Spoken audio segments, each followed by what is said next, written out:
The Tin Hat Brigade, one of the most famous vigilante groups in the Wild West of Texas, was headquartered in a settlement near Fort Griffin. Originally, this little town went by names like The Bottom, The Flat, or Hidetown, before adopting the moniker of the fort itself. This settlement, sprouting around the fort, quickly turned into a bustling frontier town, attracting all sorts of folks: buffalo hunters, traders, ladies of the evening, and cowhands pushing their cattle herds along the Western Trail. Unfortunately, it also drew its fair share of outlaws, thieves, and desperate characters, making it a hotbed of violence.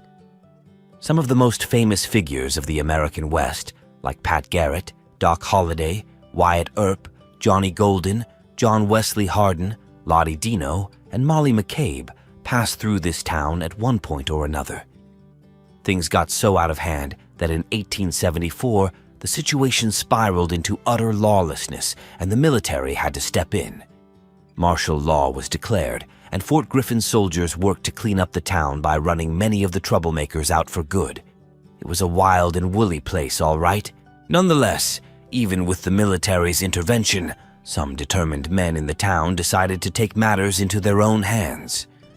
Concerned about protecting the lives and property of the people in the region, this group of men, known as the Tin Hat Brigade, believed that swift justice was more effective. Consequently, they often found horse thieves hanging from trees along the river.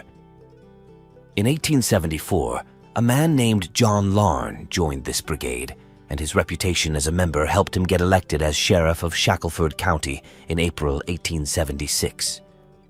During that same month, the Tin Hat Brigade caught a horse thief red-handed and promptly hanged him from a pecan tree.